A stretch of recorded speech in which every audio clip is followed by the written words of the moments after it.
ونؤمن به ونتوكل عليه ونعوذ بالله من شرور أنفسنا ومن سيئات أعمالنا من يهده الله فلا مضل له ومن يضلله فلا هادي له وأشهد أن لا إله إلا الله وأشهد أن محمدا عبده ورسوله اللهم صل على محمد وعلى آل محمد كما صليت على إبراهيم وعلى آل إبراهيم إنك حميد مجيد أما بعد فقد قال الله تعالى في محكم التنزيل أعوذ بالله من الشيطان الرجيم بسم الله الرحمن الرحيم يا أيها الناس اتقوا ربكم الذي خلقكم من نفس واحدة وخلق منها زوجها وبث منهما رجالا كثيرا ونساء واتقوا الله الذي تساءلون به والأرحام إن الله كان عليكم رقيبا صدق الله العظيم.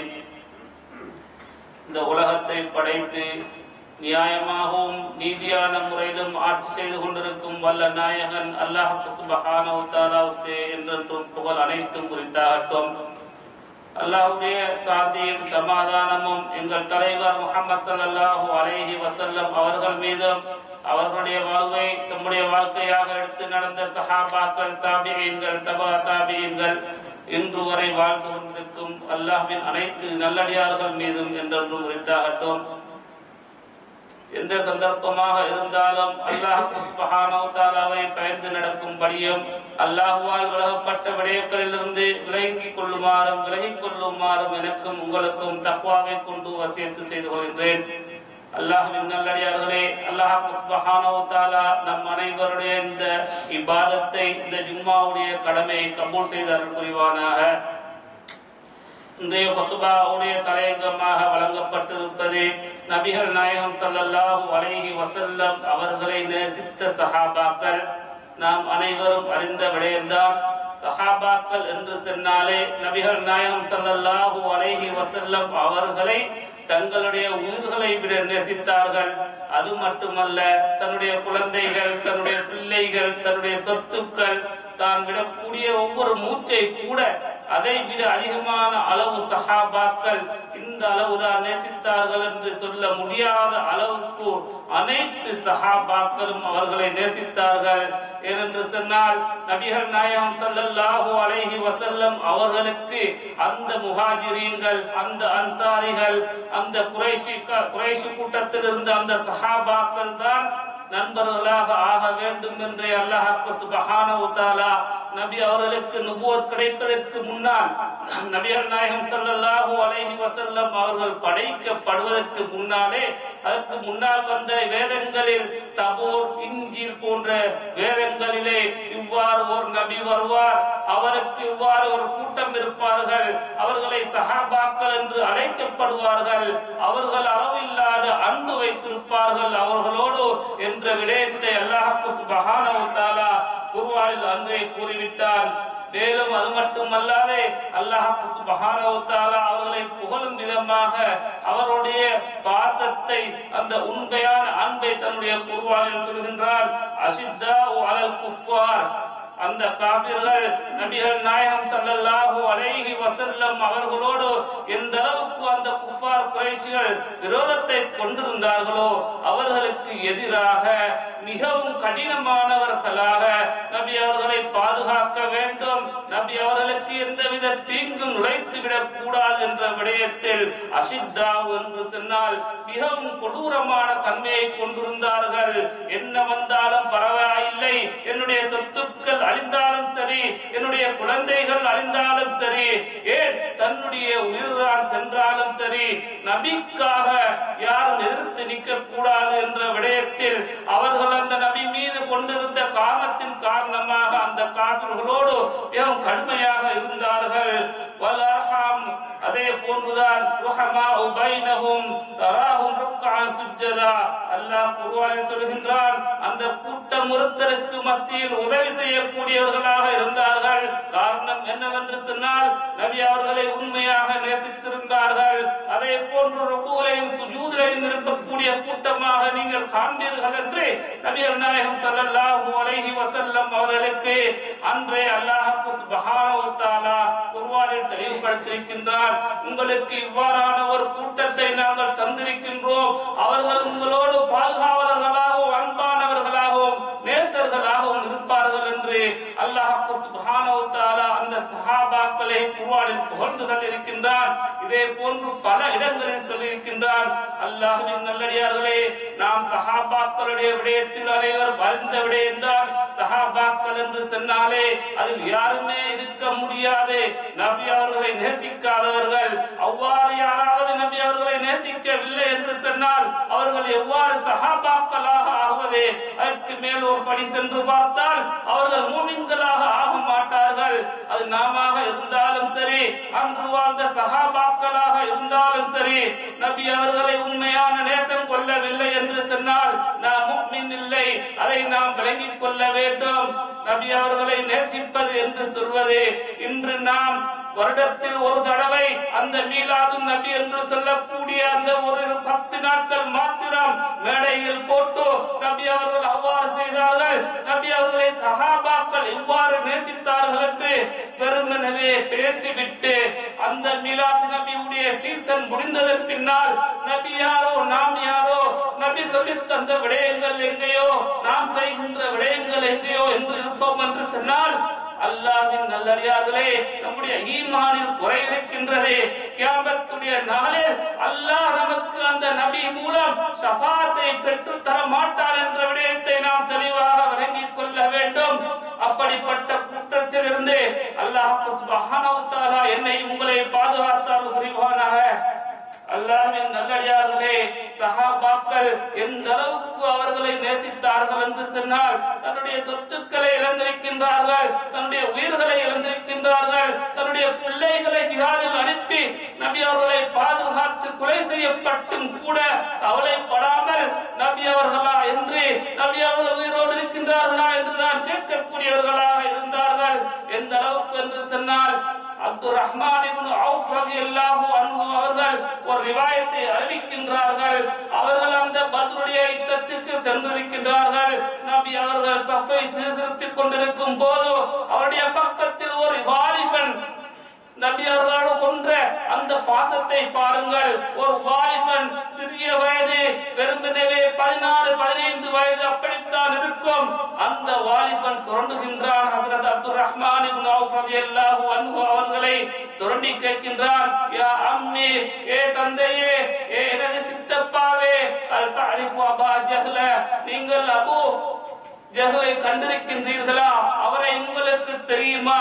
அவர் சொல்கின்றார், ஆம் ஆம் எனக்கு தெரியும், நான் கண்டிருக்கின்றேன். வமா ஹாஜத்துக இலைஹி, ஏ சிறாரே, உங்களுக்கு எதுக்கு அந்த அபூ ஜஹல், எதற்காக வேண்டி நீங்கள் அவரை தேடுகின்றீர்கள் என்று கேட்க அந்த சிறிய குழந்தை சொல்கின்றார், உஹ்பிர்து, என்னிடம் செய்தி வந்து அடைந்திருக்கின்றது, அன்னஹு யசுப்பு ரசூலல்லாஹி ஸல்லல்லாஹு அலைஹி வஸல்லம், அந்த கொடுங்கோல் அந்த அபூ ஜஹல் என்னுடைய தலைவர், என்னுடைய உயிர், எங்களுடைய நபி அவர்களை திட்டுகின்றானாம், ஏசுகின்றானாம், கொலை செய்ய வேண்டும் என்று முயற்சி செய்கின்றானாம். நான் அவனை பார்த்தால் அவன் மீது நான் சென்று அவனை கொல்ல வேண்டும். யாருடைய அஜல் முந்திருக்கின்றதோ, ஒன்று நான் இருக்க வேண்டும் இந்த உலகத்தில், இல்லது அந்த அபூ ஜஹல் இருக்க வேண்டும். அதனால் தான் கேட்கின்றேன், அவனை கண்டால் காண்பித்து தாருங்கள் என்று அந்த வாலிபன் கேட்கின்றான். அல்லாஹ்வின் நல்லடியார்களே, அடுத்த பக்கத்தில் மேலும் ஒரு சிறுவன் சுரண்டுகின்றான், யா அம்மி, ஏடை சிறிய தந்தையே, அல் தஅரிஃபு அபா ஜஹ்ல, உங்களுக்கு அபூ ஜஹலை தெரியுமா? அதே கேள்வியை கேட்கின்றார்கள். உனக்கு அவன்பால் என்ன தேவை இருக்கின்றது? அவரும் அதே வார்த்தையை சொல்கின்றார். அவர் நபியை திட்டுகின்றாராமே, வசைபாடுகின்றாராமே, நான் அவரை கொல்ல வேண்டும், எனக்கு உயிருக்கு மேலான அந்த நபியை தூபவனை நான் விடக்கூடாது, இந்த உலகத்தில் வாழ வேண்டும் என்று கேட்டுக்கொண்டிருக்கும் போது அபூ ஜஹல் குறுக்காக செல்கின்றார். அப்போது அந்த அப்துர் ரஹ்மான் இப்னு அவுஃப் அவரை காண்பித்து கொடுத்ததும் இரண்டு பேரும் எதையும் பார்க்கவில்லை. நாம் சிறார்கள், நமக்கு இன்னும் யுத்தம் செய்ய அனுமதி கிடைக்கவில்லை, நாம் கொஞ்சம் பொறுத்திருந்து பார்ப்போம், நமது வயது வந்ததற்கு பின்னால் இதில் இறங்கலாம் என்று யோசிக்கவில்லை. காரணம் என்ன? அவ்வளவு நேசம், நபி அவர்கள் மீது கொண்டிருந்த பாசம்.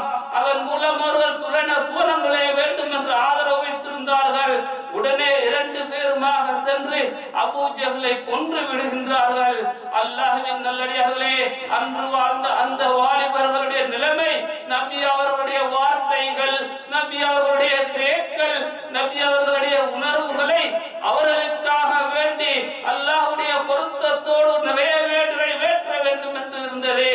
நாம் சிந்திக்க வேண்டும், நம்முடைய வாலிபர்கள் எவ்வாறு இருக்கின்றார்கள். அன்று அந்த சஹாபாக்களிடம் இருந்த அந்த வாலிபர்களின் நேசமும் அந்த நபியோடு எங்களுடைய நேசமும் எந்த அளவுக்கு இருக்கின்றதே. அல்லாஹ்வின் நல்லடியார்களே, சிலர்களை அல்லாஹ் சுப்ஹானஹு வ தஆலா பாதுகாக்க வேண்டும். அவர்கள் நேசிப்பதெல்லாம் காபிர்கள், முடலிஸ்கள். யார் பிரபல்யம் பெற்றிருக்கின்றார்களோ அவர்தான் அவருக்கு தலைவர். அதே போன்று எல்லா விடயமும் அவர்களுக்கு முன்மாதிரியும் அந்த காபிர்களும் அந்த யஹூதி நஸ்ரானிகளும் தான். ஒரு விடயத்தை அவருக்கு பிடித்து விட்டது என்று சொன்னால், உதாரணமாக விளையாட்டில் இருக்கின்றதே, சிலருக்கு பிடிக்கின்றது அந்த விளையாட்டு வீரனை. அவனுக்காக வேண்டி அவன் விளையாடக்கூடிய சந்தர்ப்பத்தில் தொழுகைகளை மறந்து விடுகின்றார்கள். தன்னுடைய பெற்றோர்கள் வீட்டில் வருத்தம் முற்றிருப்பார்கள். அவர்களுக்கு ஹிதமத் செய்வதை விட்டுவிட்டு அவர்கள் விளையாடக்கூடிய நேரத்தில் அந்த அல்லாஹ்வுடைய கட்டளைகளை மறந்துவிட்டு அவர்களுக்கு பின்னால் செல்லக்கூடிய வாலிபர்களை தான் பார்க்கின்றோம். சினிமாவில் யார் பிரபல்யப்பட்டிருக்கின்றார்களோ அவர்களை பின்பற்றுவதிலும் அவர்களை புகழ்வதிலும் அவர் போன்று தன்னுடைய உடை நடை பேச்சு தன்னுடைய அனைத்து உணர்வுகளையும் அவர்களை பார்க்க அதே போன்று ஆக்க வேண்டும் என்பதற்காக வேண்டி எவ்வளவு முயற்சி செய்கின்றார்கள். அவர்கள் அவ்வாறு முடிவெட்டி இருந்தால் தானும் அவ்வாறு தான் முடிவெட்ட வேண்டும். என்னுடைய முடியை பார்த்து, என்னுடைய ஆடைகளை பார்த்து அன்னாருடைய பெயர் கொண்டு அழைக்க வேண்டும் என்று எதிர்பார்க்கின்றோம். அவுது பில்லாஹ், அல்லாஹ் நம்மளை அப்படியான எண்ணங்களிலிருந்து பாதுகாக்க வேண்டும். அல்லாஹ்வின் நல்லடியார்களே, நாம் இந்த உலகத்தில் வாழ வந்தவர்கள் அல்ல. கொஞ்ச நாள் ஏதோ பிரயாணிகள் போன்று இந்த உலகத்தில் நாம் ரெஸ்ட் எடுப்பதற்காக வந்திருக்கின்றோம். நம்முடைய நிரந்தரமாக நாம் சென்றடைய வேண்டிய இடம் அந்த ஆகிராவாக இருந்து கொண்டிருக்கின்றது. நாம் இன்று பார்க்கின்றோம், மனிதர்கள் சில மனிதர்களை நேசித்திருப்பார்கள். எந்த அளவுக்கு என்று சொன்னால், அவர் இரு பெற்றோர்களுக்கு மத்தியிலும் பிரச்சனைகள் வந்திருக்கும். முழு குடும்பமும் பிரச்சனை பட்டிருப்பார்கள். ஏன்?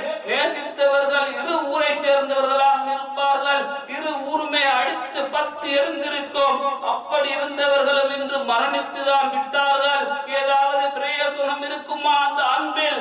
அல்லாஹ்வின் நல்லடியார்களே, நாம் இன்று அல்லாஹ்வை ரசூலை நேசிப்பது எவ்வாறு போய்விட்டது என்று சொன்னால், உதாரணமாக பிப்ரவரி 14ஆம் தேதி காதலர் தினம் வருகின்றது.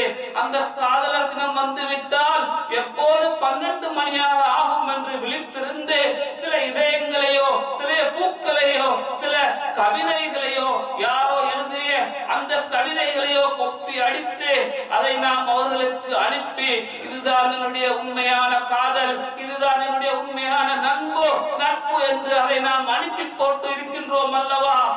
அந்த பிப்ரவரி 14 முடிந்து விட்டால் மீண்டும் அந்த நட்பு இல்லாமல் அந்த அன்பு இல்லாமல் போய்விடும்.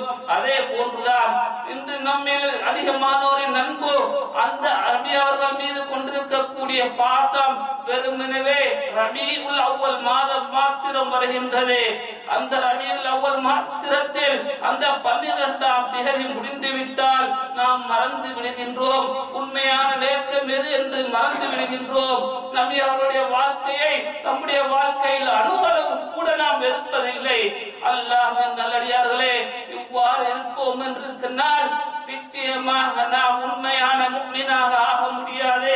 ஏனென்று சொன்னால் நபிகள் நாயகம் ஸல்லல்லாஹு அலைஹி வஸல்லம் அவர்கள் சொல்லிவிட்டார்கள், ஒரு முஃமின் பூர்த்தியான முஃமினாக ஆக வேண்டும் என்று சொன்னால் அல்லாஹ்வையும் ரசூலையும் தன்னுடைய சொத்துக்களை பார்க்க, தன்னுடைய குழந்தைகளை பார்க்க, தன்னுடைய உயிர்களை பார்க்க மேலாக நேசிக்க வேண்டும். அவ்வாறு நேசித்தாலே தவிர அவர்கள் உண்மையான முஃமின்களாக ஆக மாட்டார்கள், பூர்த்தியான ஈமான் கொண்ட கூட்டத்தில் ஆக மாட்டார்கள் என்று நபி அவர்கள் சொல்லிவிட்டார்கள். கொஞ்சம் நெருங்கி வாங்க சார், கொஞ்சம் முன்னாடி பின்னால வர அப்படி இடம் கொடுங்க. அல்லாஹ்வின் நல்லடியார்களே, அதே போன்றுதான் அன்று வாழ்ந்த அந்த குஃபாரே குறைஷிகள் கூட நபி அவர்கள் சஹாபாக்கள் நபி அவர்கள் மீது வைத்திருந்த அந்த அன்பை பார்த்து அவர்கள் ஆச்சரியப்பட்டார்கள். நாம் அனைவரும் அறிந்த சம்பவம் தான் ஹுதைபியாவுடைய உடன்படிக்கை. நபிகள் நாயகம் ஸல்லல்லாஹு அலைஹி வஸல்லம் அவர்கள் மக்காவை நோக்கி செல்கின்றார்கள். உள் நுழைவதற்கு தடை விதிக்கப்படுகின்றது. இரு தரப்பினர்களுக்கு மத்தியில் பேச்சுவார்த்தை இடம்பெறுகின்றது. எவ்வாறு நிபந்தனைகளை போட்டு உள்ளே அனுப்புவதென்று பல பேச்சுவார்த்தை நடந்து கொண்டிருக்கும் போதுதான் உர்வா இப்னு மஸ்ஊத் அத்-தகஃபி என்று சொல்லக்கூடிய பின்னால் அவர் இஸ்லாத்தை ஏற்றுக்கொள்கின்றார். அந்த நபரை குஃபாரே குறைஷி சார்பாக நபிகள் நாயகம் ஸல்லல்லாஹு அலைஹி வஸல்லம் அவர்களிடம் பேச்சுவார்த்தைக்காக வேண்டி அனுப்புகின்றார்கள். அவர்கள் அங்கு சென்று பார்க்கின்றார்கள். சஹாபாக்களுடைய அந்த நிலைமை, நபி மீது கொண்டிருந்த அந்த அன்பு, அந்த பாசம், அந்த பணிவு, அவர்களை பின்பற்றக்கூடிய விதம் அவர்களுக்கு ஆச்சரியம் ஊட்டுகின்றது. வருகின்றார்கள், திரும்பி குறைஷிகளிடம் வந்து சொல்கின்றார்கள், ஏ கௌம், ஏ எனது கூட்டமே, நீங்கள் எங்கே இருக்கின்றீர்கள்? வல்லாஹி லகத் வஃப்து அலல் முலூக்கி, பல ஆட்சியாளர்களை நோக்கி நான் தூதுவராக சென்றிருக்கின்றேன். வஃப்து அலா கைசர், கைசர் என்று சொல்லக்கூடிய அரசனிடம் போயிருக்கின்றேன். கிஸ்ரா, அதே போன்று நஜாஷி மன்னனுடைய இடத்துக்கு நான் சென்றிருக்கின்றேன். வல்லாஹி இன் ரஅய்து மலிகன் கத் யுஅذிமுஹு அஸ்ஹாபுஹு மா யுஅذிமு அஸ்ஹாபு முஹம்மது ஸல்லல்லாஹு அலைஹி வஸல்லம் முஹம்மதா. நான் எத்தனையோ ஆட்சியாளர்களிடம் சென்றிருக்கின்றேன். ஆனால் இந்த முஹம்மதுடைய சஹாபாக்கள், அந்த தூதர்கள், அந்த தோழர்கள் செய்யக்கூடிய அந்த பணிவிடை, அந்த நேசத்தை போன்று நான் வேற எந்த மக்களிடமும் தன்னுடைய அரசர்களுக்கு செய்யக்கூடியதாக காணவில்லை. ஆச்சரியமாக இருக்கின்றது. இது அமரகும் அம்ரஹு, நபி அவர்கள் ஒரு விடயத்தை ஏறிவிட்டார்கள் என்று சொன்னால் போட்டியிட்டுக் கொண்டு செய்கின்றார்கள். எந்தவித தாமதமின்றி அந்த கட்டளையை உடனடியாக நிறைவேற்றுகின்றார்கள். வைதா தவக்காது யக்ததிலூன அலா வதூஹி, அதே போன்று நபிகள் நாயகம் ஸல்லல்லாஹு அலைஹி வஸல்லம் அவர்கள் முழு செய்வதை பார்த்தார்கள் என்று சொன்னால் அந்த சஹாபாக்களின் நேசத்தின் காரணமாக அந்த உது செய்த தண்ணீர் சொட்டு கூட இந்த பூமியில் படக்கூடாதே, தன்னுடைய கைகளை கொண்டு அதை அவர்கள் நிறுத்த வேண்டும் என்று அடித்துக் கொண்டு போட்டி போட்டுக் கொண்டு அந்த தண்ணீரை கூட கீழே விழவிடாத அளவுக்கு அதை தாங்கிக் கொள்கின்றார்கள். அந்த அளவுக்கு நேசம் கொண்டிருக்கின்றார்கள். அந்த அரசர் ஏதாவது பேச ஆரம்பித்து விட்டால் அமைதியாக ஆகின்றார்கள். தலைகளை குனிந்து மரியாதையோடு, அன்போடும் பாசத்தோடும் செவிமடுக்க ஆரம்பிக்கின்றார்கள். எந்த அளவுக்கு என்று சொன்னால் அவர்களுடைய தலைக்கு மேலால் பறவைகள் இருந்தால் கூட எந்தவித அசைவும் இல்லாதன் காரணமாக அந்த பறவை அப்படியே நின்றுவிடும். அந்த அளவு அமைதியாக இருப்பார்கள். அதே போன்றுதான் நபி அவர்களை கூர்மையான பார்வையை கொண்டு உற்று நோக்க மாட்டார்கள். மரியாதைக்காக வேண்டி ஒரு தரம் பார்த்து விட்டார்கள் என்று சொன்னால் அடுத்த நொடியே தனது பார்வையை தாழ்த்தி விடுவார்கள். கண்ணியத்திற்காக வேண்டி இப்படி ஒரு கூட்டத்தை தன்னுடைய அரசருக்கு, தலைவருக்கு அன்பாகவும் உண்மையாகவும் இருப்பதை நான் இதற்கு முன்னால் காணவில்லை என்று அந்த உர்வத் இப்னு மஸ்ஊத் சொல்கின்றார். அல்லாஹ்வின் நல்லடியார்களே, அந்த சஹாபாக்களுடைய நேசம் உண்மையானதை குர்ஆன் தெளிவுபடுத்தியிருக்கின்றது. அதே போன்றுதான் அன்று வாழ்ந்த அந்த குஃபாரே குறைஷியின் தலைவர்கள் கூட நபி அவர்களுடைய தோழர்கள் உண்மையாக பாசமானவர்களாக இருந்தார்கள் என்கின்ற விடயத்தை ஒப்புக்கொண்டிருக்கின்றார்கள். அல்லாஹ்வின் நல்லடியார்களே, இப்படியான பாசமும் நமக்கும் வர வேண்டும். நாம் சஹாபி அல்ல, நாம் அவர்கள் வாழ்ந்த காலத்தில் இல்லை, நாங்கள் இந்த காலத்தில் வாழ்கின்றோம். இது நவீன காலமாக இருந்து கொண்டிருக்கின்றது என்று சொல்லி நாம் கணக்கெடுக்காமல் இருப்போம் என்று சொன்னால் நிச்சயமாக அல்லாஹ்வின் நல்லடியார்களே, அந்த கியாமத்துடைய நாளில் மிகவும் நஷ்டமாளியாக ஆக போவது நம்மளை தவிர வேற யாரும் இருக்க மாட்டார்கள்.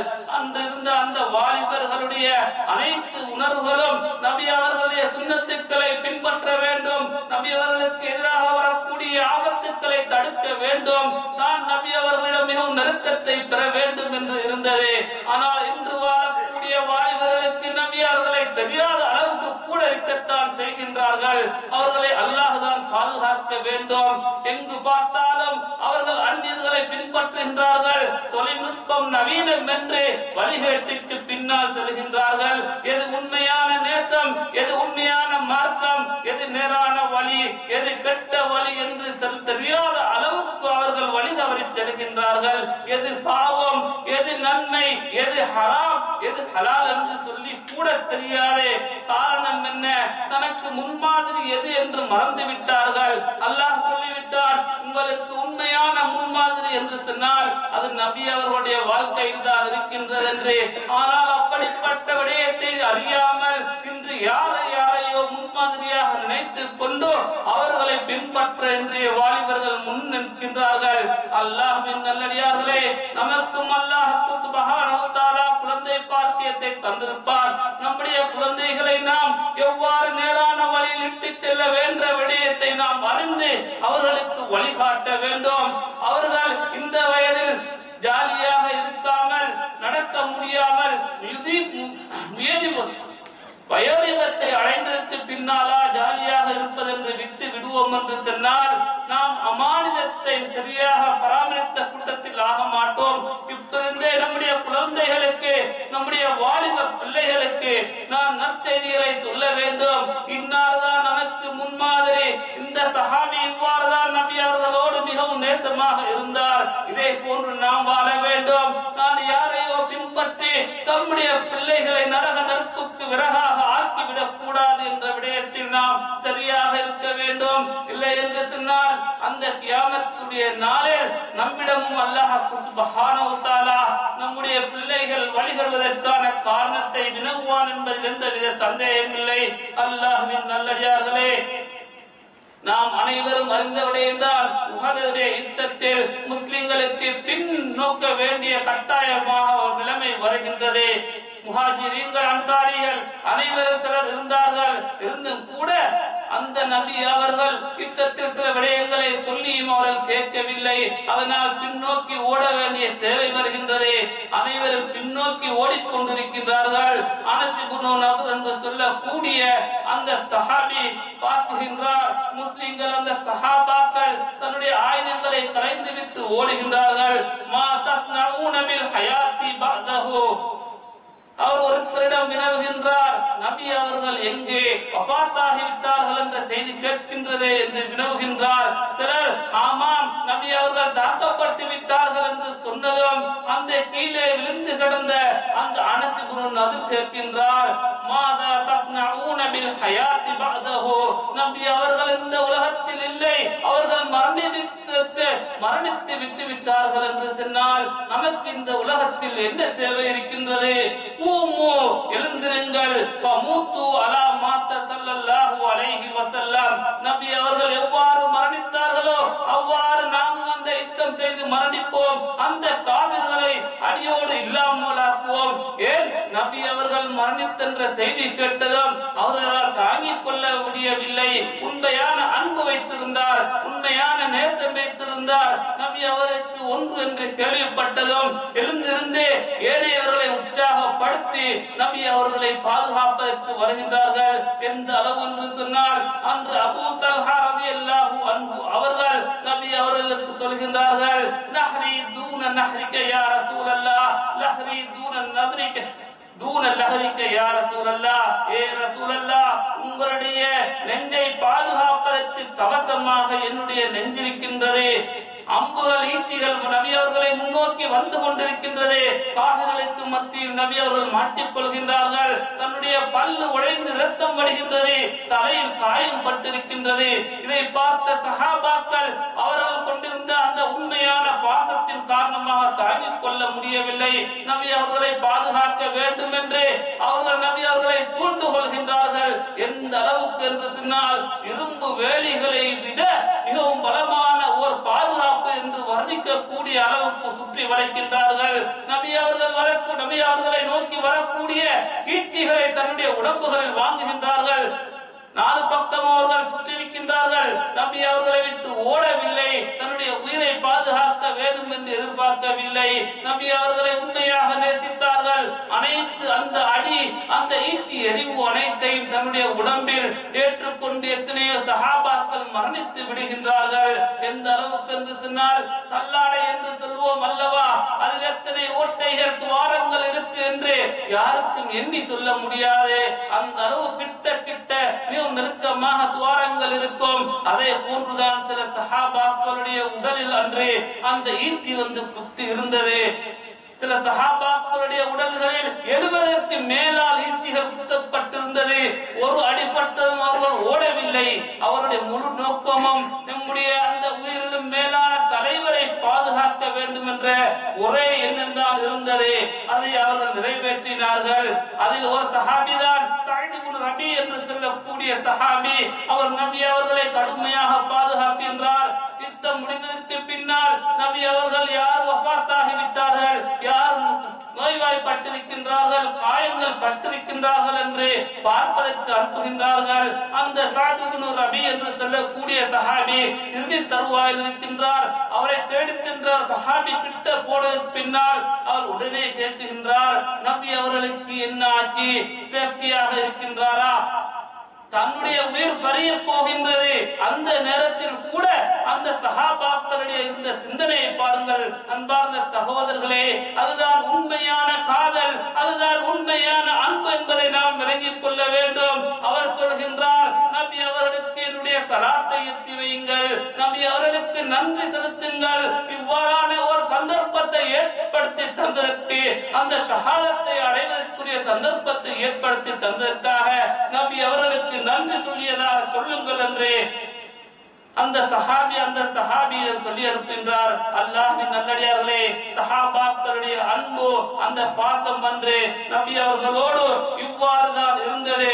எந்த அளவுக்கு என்று சொன்னால், ஹஸ்ரத் அபூ ஹுரைரா ரலியல்லாஹு அன்ஹு அவர்கள் ஹிஜ்ரத் செல்லக்கூடிய சந்தர்ப்பத்தில் நபி அவர்களோடு ஒன்றாக போக வேண்டும். ஏன் குஃபாரே குறைஷிகள் நபி அவர்கள் வீட்டை விட்டு வெளியேறினால் கொலை செய்ய வேண்டும் என்று நல்ல திறமை மிக்க 11 வாலிபர்களை ஒன்று கூட்டி வைத்திருந்தார்கள். அவர்களிடம் பாதுகாக்க வேண்டும், நபி அவர்களை தனியே விடக்கூடாது, அல்லாஹ் எனக்கும் அனுமதி தர வேண்டும் என்று நபி அவர்கள் மீது கொண்ட அந்த பண்புக்கு ஆசனம், அந்த பாசத்தின் காரணமாக எதிர்பார்க்கின்றார்கள்.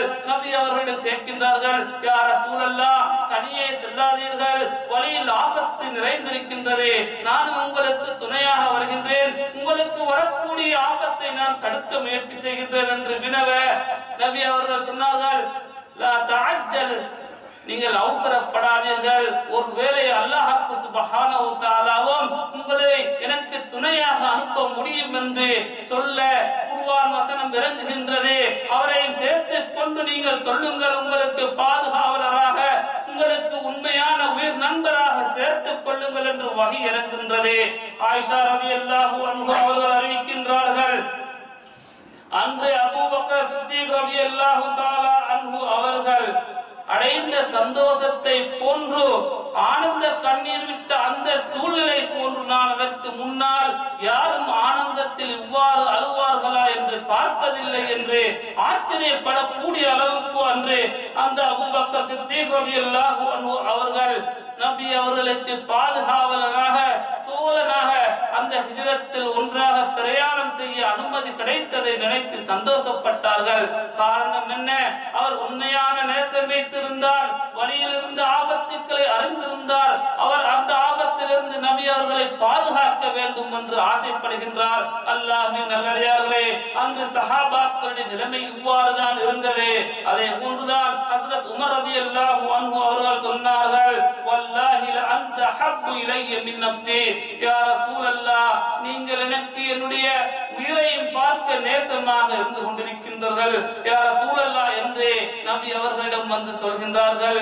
அனைத்து சஹாபாக்களுடைய எண்ணமும் அன்றே நபி அவர்களை பாதுகாக்க வேண்டும் என்று இருந்தது. காரணம், அவர்கள் உண்மையான ஈமான் கொண்டிருந்தார்கள், உண்மையான நேசம் வைத்திருந்தார்கள்.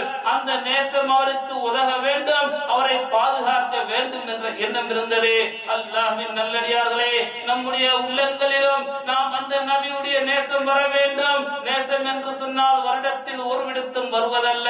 நம்முடைய வாழ்க்கையில் ரசூலுல்லாஹி ஸல்லல்லாஹு அலைஹி வஸல்லம் அவர்களுடைய வாழ்க்கை, அவர் நடைமுறைகள் நம்முடைய வாழ்க்கையில் வர வேண்டும். நமக்கு முன்மாதிரியாக நாம் நபி அவர்களை எடுக்க வேண்டும்.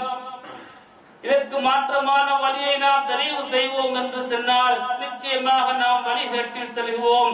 அதே போன்று நபி அவர்களுடைய வார்த்தைகள், நபி அவர்கள் சொன்ன வார்த்தைகளை நம்முடைய வாழ்க்கையில் எடுத்து நடக்கக்கூடியவராக இருப்போம் என்று சொன்னால் நிச்சயமாக நாம் அவர்களை நேசிக்கக்கூடிய அந்த பூர்த்தியான ஈமான் உடைய கூட்டத்தில் இருப்போம் என்பதில் எந்தவித சந்தேகம் இல்லை.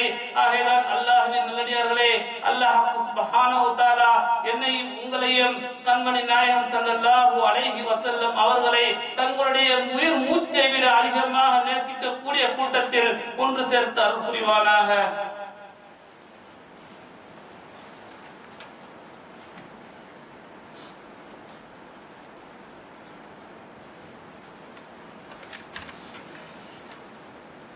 அன்பார்ந்த சகோதரர்களே, நண்பர்களே, அல்லாஹ் சுப்ஹானஹு வ தஆலாவின் கட்டளை ஏற்று அன்று வாழ்ந்த அந்த நபி தோழர்கள் தன்னால் முடிந்த அளவு தனக்கு எந்த அழிவு வந்தாலும் பரவாயில்லை, நான் என்ன இழப்பீடை பெற்றுக் கொண்டாலும் பரவாயில்லை, அந்த நேசத்தின் அந்த சஹாபா சுஹ்பத் என்று சொல்லக்கூடிய அந்த நேசத்தின் காரணமாக எதையெல்லாம் இழக்க முடியுமோ அவ்வாறு இழந்து அந்த சஹாபாக்கள் நபி அவர்களுக்கு துணையாக இருந்ததன் காரணம்தான் அன்று மக்கா மதீனாவில் இருந்து இன்று முழு உலகத்தில் இஸ்லாம் பரவுவதற்கு மிகவும் உதவியாக இருந்தது என்பதில் எந்தவித சந்தேகமில்லை. அல்லாஹ்வின் நல்லடியார்களே, நம்முடைய வாலிபர்களை அதே போன்று நாமும் வயது போய்விட்டது என்று நபியை மறந்து வாழக்கூடாது. நாம் நினைக்க கூடாது நாம் வருத்தத்தில் இருக்கும் போது, மரண தருவாயில் இருக்கும் போது தௌபா செய்து நாம் பாவ மன்னிப்பு பெற்றுக் கொண்டால் நாம் நல்லவர்களாக ஆக முடியும் என்று எண்ணக்கூடாது. நாம் உயிர் மூச்சு நல்லா ஆரோக்கியமாக இருக்கக்கூடிய சந்தர்ப்பத்தில் இருந்தே நபி அவர்களுடைய நேசத்தை பெற்று அவருடைய வழிநடைகளை நாம் எடுத்து நடக்க வேண்டும். எந்த அளவு என்று சொன்னால் அன்று வாழ்ந்த பெண்மணிகள் கூட தன்னுடைய குழந்தைகள், தன்னுடைய கணவன்மார்கள், தன்னுடைய சொத்துக்களை பார்க்கவில்லை. அவர்கள் கூட அன்றைய வாலிபர்கள், அன்றைய வயோதிபர்களை போன்று அந்த பெண்மணிமார்கள் கூட நபி அவர்களை உண்மையாக நேசித்தார்கள். அதன் மூலம் அவர்கள் சோனவாதி என்று நபி அவர்கள் அன்றே சாட்சி கூறினார்கள். ஒரு பனி தீனார் என்று சொல்லக்கூடிய ஒரு கோத்திரத்தில் இருந்தே ஒரு பெண்மணி இருந்தார். அந்த சந்தர்ப்பத்தில் அந்த பெண்மணியுடைய கணவன் 2 பிள்ளைகள் அந்த உஹத் யுத்தத்திற்கு சென்று ஷஹீதாகின்றார்கள். ஷஹீதாகி அந்த மகாத்தானவர்களை வரிசையாக வைக்கப்பட்டிருக்கின்றது. வந்து அந்த பெண்ணிடம் அனைவரும் ஆறுதல் சொல்கின்றார்கள், மரண செய்தியை சொல்கின்றார்கள். அந்த பெண்மணி கேட்ட விடயம் மா ஃபஅல ரசூலுல்லாஹி ஸல்லல்லாஹு அலைஹி வஸல்லம், தன்னுடைய கணவன் எவ்வாறு மரணித்தார், தன்னுடைய குழந்தை எவ்வாறு மரணித்தார் என்று கேட்கவில்லை, அளவில்லை, ஒப்பாரி வைக்கவில்லை. அதற்கு மாற்றமாக நபி அவர்களின் நேசம் இருந்ததன் காரணமாக கேட்டார்.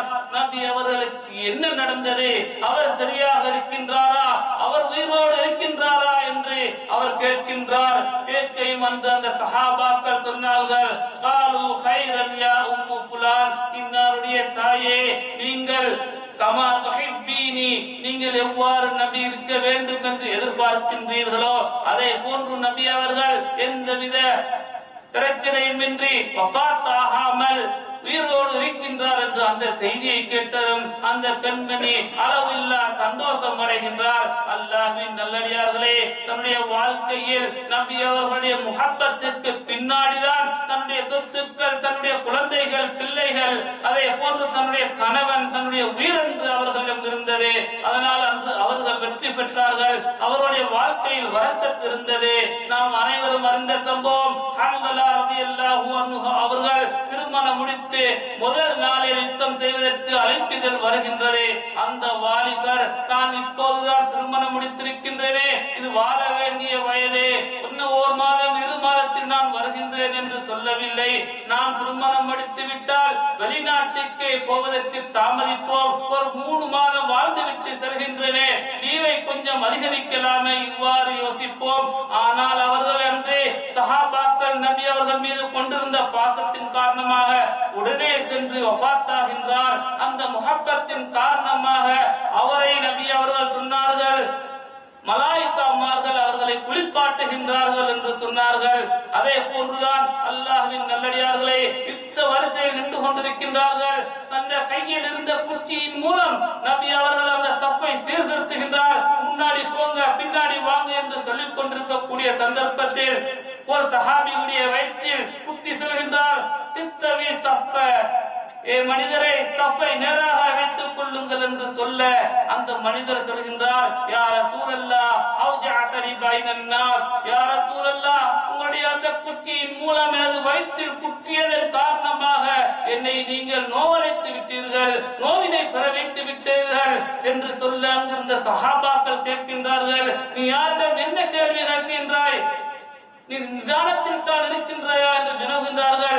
நபி அவர்கள் உடனே தன்னுடைய போர்வையை ஆற்றுகின்றார்கள். அவற்றை விட்டு அந்த குச்சியை கொடுக்கின்றார். ஏ நண்பனே, நான் தவறுகளாக செய்துவிட்டேன், அதே போன்று நீயும் என்னை குத்தி விடு என்று அந்த குச்சியை அவரிடம் கையில் கொடுக்க அதை தூக்கி வீசிவிட்டு தன்னுடைய தோலை நபி அவர்களுடைய தோளோடு கட்டி அணைக்கின்றார்கள்.